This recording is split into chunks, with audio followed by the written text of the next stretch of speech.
Hello friends, welcome to virologist 502 creation channel. आप सभी दोस्तों का वायरोलॉजिस्ट 502 क्रिएशन चैनल में स्वागत है। आज हम क्लास 12th का फर्स्ट चैप्टर देखते हैं, ठोस अवस्था। तो ठोस अवस्था के अंतर्गत फर्स्ट हेडिंग हम देखते हैं पदार्थ। पदार्थ क्या होता है? What is matter? सभी वस्तुएं जो स्थान घेरती हैं, जिनमें स्वयं का भार, द्रव्यमान व आयतन आदि का गुण होता है, उसे पदार्थ कहते हैं। क्या कहते हैं? पदार्थ कहते हैं। एक बार फिर से देखते हैं। सभी वस्तुएं जो स्थान घेरती हैं, जिनमें स्वयं का भार, द्रव्यमान व आयतन आदि का गुण होता है, उसे पदार्थ कहते हैं। अर्थात ब्रह्मांड में पाई जाने वाली वह सभी वस्तुएं जिनका अनुभव हम प्रत्यक्ष अथवा अप्रत्यक्ष रूप से करते हैं, उससे पदार्थ कहते हैं। क्या कहते हैं? पदार्थ कहते हैं। पदार्थ की 3 अवस्थाएं होती हैं। पदार्थ की कितनी अवस्थाएं होती हैं? 3 अवस्थाएं होती हैं। ठोस स्टेट, ठोस अवस्था सॉलिड स्टेट, द्रव अवस्था लिक्विड स्टेट, गैस अवस्था गैसीय स्टेट। तो सबसे पहले देखते हैं कि ठोस अवस्था सॉलिड स्टेट क्या होता है। पदार्थ की वह अवस्था जिसमें उसका आकार, आकृति, आयतन, घनत्व व द्रव्यमान आदि निश्चित होता है, तो उसे पदार्थ की ठोस अवस्था कहते हैं। क्या कहते हैं? पदार्थ की ठोस अवस्था कहते हैं। एक बार फिर से देखते हैं।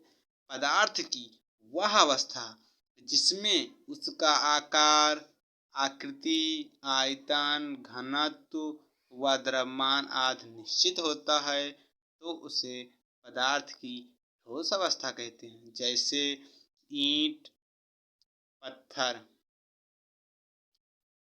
सेकेंड स्टेट देखते हैं, द्रव अवस्था लिक्विड स्टेट। द्रव पदार्थ की वह अवस्था है जिसमें उसका आकार व आकृति अनिश्चित, जिसमें उसका आकार, आकृति अनिश्चित, किंतु उसका आयतन, द्रव्यमान व घनत्व निश्चित होता है। क्या होता है? निश्चित होता है। द्रव जो होता है पदार्थ की वह अवस्था होता है जिसमें उसका आकार व आकृति अनिश्चित, किंतु उसका आयतन, द्रव्यमान व घनत्व निश्चित होता है। तो हम देखेंगे कि उसका आकार आकृति क्यों अनिश्चित होता है। क्योंकि जो द्रव होता है उसे हम जिस भी पात्र में रखते हैं, वह उसी पात्र का आकार आकृति धारण कर लेता है।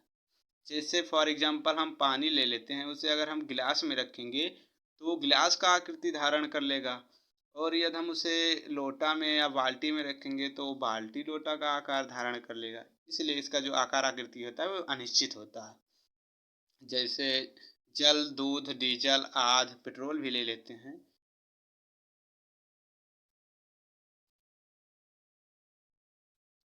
फिर देखते हैं गैस अवस्था गैसीय स्टेट। गैस पदार्थ की वह अवस्था है जिसमें उसका आकार, आकृति, आयतन, द्रव्यमान व घनत्व कुछ भी निश्चित नहीं होता है, सब अनिश्चित होता है। गैस पदार्थ की वह अवस्था है जिसमें उसका आकार, आकृति, आयतन, द्रव्यमान व घनत्व कुछ भी निश्चित नहीं होता है, उसे पदार्थ का गैस अवस्था कहते हैं। जैसे सीएनजी, एलपीजी आदि। ठोस अवस्था के सामान्य अभिलक्षण, general properties of solid state. इसके अंतर्गत फर्स्ट पॉइंट देखते हैं, ठोस का आकार, आकृति, आयतन व द्रव्यमान निश्चित होता है। ठोस का जो आकार, आकृति, आयतन व द्रव्यमान होता है वो निश्चित होता है। सेकेंड पॉइंट, ठोसों की अंतराणविक दूरियां लघु होती हैं। अब लघु कैसे होती हैं ठोसों की अंतराणविक दूरियां? अगर ठोसों की जो अंतराणविक दूरियां होती हैं वो अगर लघु ना हो, दीर्घ में हो, तो वो ठोस बन ही नहीं सकती हैं, क्योंकि उनकी अंतराणविक जो दो अणुओं के बीच में अंतराणविक बल होता है वो दुर्बल हो जाएगा, तो जिससे वो आसानी से बंध नहीं पाएंगे। तो इसीलिए ठोसों की जो अंतराणविक दूरियां होती हैं वो लघु होती हैं। तीसरा पॉइंट है, ठोसों के अवयवी कणों के मध्य लगने वाला अंतराणविक बल परबल होता है। अभी ये अंतराणविक बल परबल क्यों होता है? क्योंकि ठोसों की जो अंतराणविक दूरियां होती हैं वो लघु होती हैं। अगर ये लघु के जगह पर दीर्घ हो जाए तो इनमें जो अंतराणविक बल होता है वो दुर्बल हो जाएगा, तो वो ठोस बन ही नहीं सकते। इसीलिए ठोसों के अवयवी कणों के मध्य लगने वाला अंतराणविक बल परबल होता है। चौथा पॉइंट है, ठोसों के आणविक कणों की स्थितियां निश्चित होती हैं। ठोसों के अवयवी कणों की स्थितियां निश्चित होती हैं, क्योंकि अब ठोसों की अवयवी कणों की स्थितियां निश्चित क्यों होती हैं? अगर इनके अवयवी कणों की स्थितियां निश्चित ना हो तो ये ठोस बन ही नहीं सकते हैं, क्योंकि जो इनके अवयवी कण होते हैं वो एक ही जगह पर स्थित होते हैं और वो एक दूसरे से कस के बंधे होते हैं, तभी ये ठोस का रूप धारण कर पाते हैं। इसीलिए ठोसों की जो अवयवी कणों की स्थितियां होती हैं वो निश्चित होती हैं, और यह केवल अपनी माध्य स्थितियों के चारों ओर गति कर सकता है। मतलब यह इलेक्ट्रॉन की तरह इधर उधर मूव नहीं कर सकता है, ये केवल अपनी माध्य स्थितियों के चारों तरफ गति कर सकता है। पांचवा पॉइंट है, ठोसों में आणविक कण अणु मॉलिक्यूल परमाणु एटम अथवा आयन होते हैं। क्या होते हैं? ठोसों के जो अवयवी कण होते हैं वो अणु परमाणु अथवा आयन होते हैं। छठा पॉइंट है, ठोस सामान्यतः असंपीड्य और कठोर होते हैं। ये तो सब लोग जानते हैं, क्योंकि जिस ठोस को न तो हम संपीड्य कर सकते हैं, उसे हम गेंद की भांत दबा नहीं सकते हैं। ठोस जो होते हैं वो असंपीड्य और कठोर होते हैं। ठोसों के प्रकार, types of solid.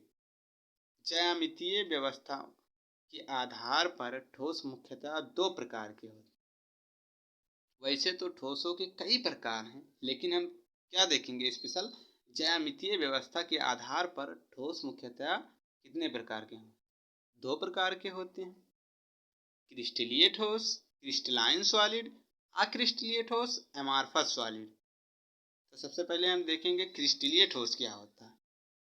Crystalline solid ऐसे ठोस जिनकी एक निश्चित एवं नियमित ज्यामितीय व्यवस्था होती है उससे क्रिस्टलीय ठोस कहते हैं।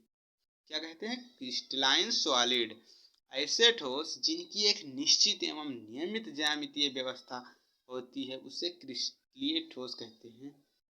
जैसे नमक, चीनी व हीरा आदि।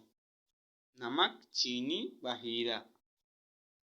क्रिस्टलीय ठोसों के सामान्य लक्षण, general properties of crystalline solid. First देखते हैं इसके अंतर्गत, क्रिस्टलीय ठोसों की एक निश्चित एवं नियमित ज्यामितीय व्यवस्था होती है। क्या होती है? क्रिस्टलीय ठोसों की एक निश्चित एवं नियमित ज्यामितीय व्यवस्था होती है। इसे हम फिगर में देखकर आसानी से समझ सकते हैं फ्रेंड्स कि जो क्रिस्टलीय ठोस होते हैं उनकी निश्चित एवं नियमित ज्यामितीय व्यवस्था होती है।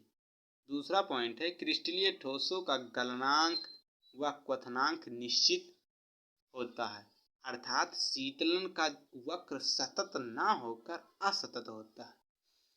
ये भी फिगर से समझ सकते हैं, शीतलन वक्र असतत दर्शाया गया फिगर में।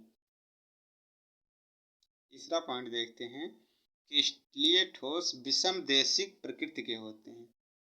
ऐसे प्रकृति के होते हैं, विषमदेशिक प्रकृति के होते हैं। वो भी फिगर में हम दिखा दिए हैं, आप लोग फिगर को देखकर आसानी से समझ सकते हैं। इसमें क्रिस्टलीय ठोसों के विषमदेशिकता प्रकृति को दर्शाया गया है। चौथा पॉइंट है, क्रिस्टलीय ठोस ही वास्तविक ठोस होते हैं। Crystalline solid is a real solid. क्रिस्टलीय ठोस ही वास्तविक ठोस होते हैं। 5वां पॉइंट है क्रिस्टलीय ठोस असंपीड एवं भंगुर होते हैं। वैसे तो जो सभी ठोस होते हैं वो असंपीड और कठोर होते हैं, लेकिन जो क्रिस्टलीय ठोस है वो असंपीड एवं भंगुर होते हैं। अगर इन्हें पटक दिया जाए जोर से तो ये टुकड़ों में बिखर जाते हैं, टूट जाते हैं। इसी को भंगुरता भी कहते हैं, जो हम हाई स्कूल में पढ़ चुके हैं। 6ठा पॉइंट है क्रिस्टलीय ठोसों के अवयवी कणों की व्यवस्था दीर्घप्रासी होती है। क्या होती है? दीर्घप्रासी, लघुप्रासी नहीं होती है। क्रिस्टलीय ठोसों के अवयवी कणों की व्यवस्था दीर्घप्रासी होती है। अक्रिस्टलीय ठोस एमार्फस सॉलिड, ऐसे ठोस जिनकी निश्चित एवं नियमित ज्यामितीय व्यवस्था नहीं होती है। इसके विपरीत जो क्रिस्टलीय ठोस होते हैं, क्रिस्टलाइन सॉलिड, उनकी जो होती है ज्यामितीय व्यवस्था निश्चित एवं नियमित होती है, जबकि अक्रिस्टलीय ठोस एमार्फस सॉलिड की ज्यामितीय व्यवस्था निश्चित एवं नियमित नहीं होती है। उसे हम अक्रिस्टलीय ठोस एमार्फस सॉलिड कहते हैं, जैसे स्टार्च, प्लास्टिक, कांच, सिलिका, रबर आदि। अब हम देखते हैं फ्रेंड्स अक्रिस्टलीय ठोसों के सामान्य लक्षण, general properties of amorphous solid. First point है अक्रिस्टलीय ठोसों की निश्चित एवं नियमित व्यवस्था नहीं होती है, जबकि क्रिस्टलीय ठोसों की जो ज्यामितीय व्यवस्था होती थी वो निश्चित एवं नियमित होती थी। दूसरा पॉइंट है अक्रिस्टलीय ठोसों का गलनांक व क्वथनांक निश्चित नहीं होता है, जबकि क्रिस्टलीय ठोसों का गलनांक व क्वथनांक निश्चित होता है। तीसरा पॉइंट है अक्रिस्टलीय ठोसों का शीतलन वक्र सतत होता है, जबकि हम पहले ही पढ़ चुके हैं जो क्रिस्टलीय ठोस होते हैं उनका शीतलन वक्र असतत होता है। चौथा पॉइंट है अक्रिस्टलीय ठोस समदेशिक प्रकृति के होते हैं, जबकि क्रिस्टलीय ठोस जो होते हैं वो विषमदेशिक प्रकृति के होते हैं। उसे हम इमेज के चित्र के सहायता से हम पहले ही देख चुके हैं। पांचवा पॉइंट है अक्रिस्टलीय ठोस वास्तविक नहीं होते हैं, जबकि क्रिस्टलीय ठोस वास्तविक ठोस होते हैं। छठा पॉइंट है अक्रिस्टलीय ठोसों के अवयवी कणों की व्यवस्था लघुपरासी होती है, जबकि क्रिस्टलीय ठोसों के अवयवी कणों की व्यवस्था दीर्घपरासी होती है। अक्रिस्टलीय ठोस को अतिशीतित द्रव भी कहते हैं। क्या कहते हैं फ्रेंड्स? अक्रिस्टलीय ठोस को अतिशीतित द्रव भी कहते हैं।